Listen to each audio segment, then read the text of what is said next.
Сәлем достар, барлықтарыңа қайырлы таң. Бізде сағат уже 9:30, 10 болып жатыр. Мен ұйқымнан тұрып шомылып шықтым. Кеше той болды бізде, ұзату той. Бүгін үлкен той болады, енді соған дайындық. Балам ұйықтап жатыр, қызыммен бірге шай ішіп отырмын. Шомылып шықтым. Кешке қарай папам келеді, енем келеді. Соған кешке макияжға барамыз. Менімен бірге болыңыздар. Менің өзбек нағашы ағаларымның тойлары сіздерге өте қызықты жаңалықтармен, ақпараттармен бөлісетін боламын. Және де қазақтардың тойы қандай, өзбектердің тойы қандай болады, вот сол разницаны сіздерге осы видеода айтатын боламын. Соңына дейін қараңыздар. Достар, мен макияж жасатып келдім. Прическамен бірге. Мен енді шашым қысқа болған, ғана жері түсіп кетті. А так прическам тоже әдемі болды. Макияжым өзіме қатты ұнап тұр. Өте қатты ұнап тұр. Мен былай көрсетейін.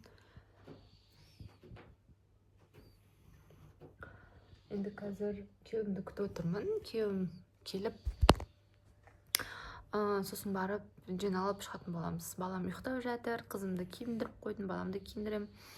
Сосын шығатын боламыз тойханаға. Менің қалай макияжым сіздерге ұнады ма? Менің көңілімнен шықты кәдімгідей. Мен бір видео көрсеттім, тура осылай бояндырып беріңізші деген едім. Тура солай бояндырып берді. Өте қатты ұнады. Кірпік жабыстырдым енді. Мен өзім кірпіктерім бар арасында. Күйеуім қарным ашты ойбайлап. Маған ұрсып, неге тамақ істемейсің деп барып пицца әкелген ғой. Тойдың алдында біз шығарып, өстіп тамақ жейтін. Кішкене шыдасаң тойға барамыз дедім. Сөйтіп еркектер енді сондай ғой. Я бар. Еркектер сондай ғой, енді қарындары ашса шыдай алады. Қысқа қарны ашқан. Сөйтіп барып әкелді енді. Ал достар, біз осылай тойға кіріп келдік. Мен папам және де қайнатам келді Алматыдан. Осылай есік алдында тұр, бізден бұрын келді. Сосын тойға кірген кезде осылай сәл уақыттан кейін келінмен жәндегі ағам шықты. Негізінен мен сіздерге бір ерекшелігін айта кетейін. Айырмашылығын қазақтардың тойынан. Мысалға бұл келін бізге келін болып кеп тұр ғой.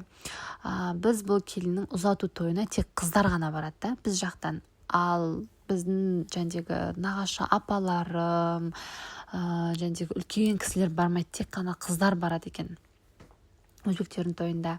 Және де міне осы жерде міне love story болды. Бұл жерде на востоке деген өлең болды. Мен өлеңді қосып қойсам, маған авторские права деп шығып тұр. Блокқа кетіп қалуым мүмкін. Содан кейін мен музыкаларды алып тастап, осылай сіздерге ауызша айтып жатырмын. Міне осылай болды. Бұл видеоны менің ағам Өзбекстанға барып түсіріп келді. Маған өте қатты ұнады, әдемі болып шықты. Екеуінің жас айырмашылығы 9 жас. Осылай тамақ шайымызды ішіп отырдық, өлең айттық, биледік. Және де өзбектердің тойында көбісі білетін шығар, әйелдер мен еркектер бөлек отырады. Еркектер оң жақта кірген кезде, әйелдер сол жақта отырады. Билеген кезде де солай.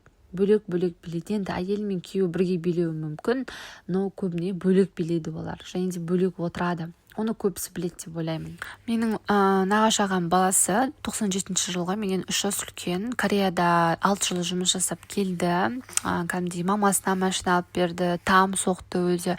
Ішіне әдемілеп ремонт жасады.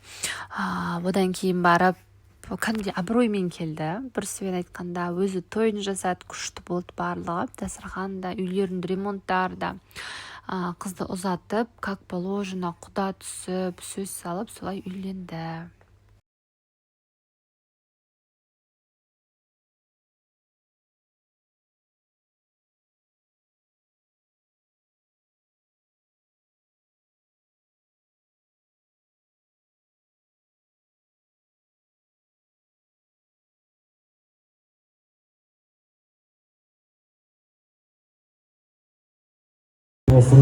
Осы жастар кішкентай кезінде осындай өсіп, үлкен болып, үйленіп, жігіт болады деп ойламап, кішкентай болып жүре беретін сияқты болып көрінген.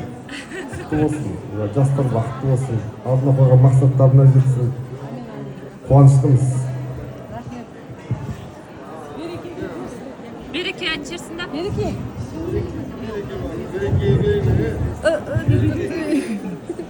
Тез айтсаңдаршы. Ассалаумағалейкум. Құрметті қонақтар, той құтты болсын көке. Келай құтты болсын тойларыңыз. Осы 2 жас бақытты болсын. Көтерген шаңырағы биік, керегесі кең болсын. Бала ақшалар көп болып, немере шөберелер, шөпшектер ойнап жүре берсін. Ал той құтты болсын.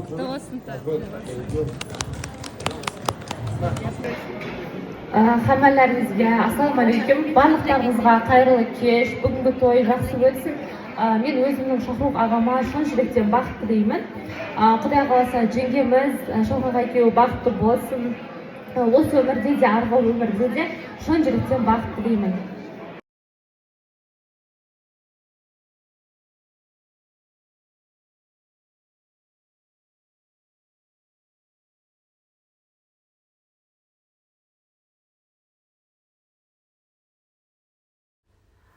Осылай біз тілек айтпаған кейін қуырдағымыз келді. Қуырдағымызды жеп алдық. Өте дәмді болып шықты. Негізі етті 2 күн ба, 1 күн алдын пісірді. Мен үйлеріне барып көрдім. Кәдімгідей бір 5-6 ошақ әкеліп, сонымен пісірді. Етті жақсылап кәдімгідей жегенде андай үлбіреп тұрды ғой. Еттің өзі бір әдем, жұмсақ болып.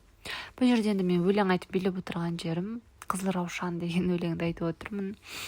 Қыз сіңілімнің мүлдем көңіл-күйі болған жоқ. Солай күйеуге қалды, солай артымнан.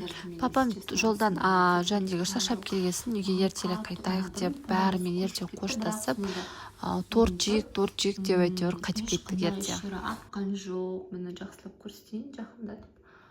Көзімде мені кірпігім барлығы орынды тұр.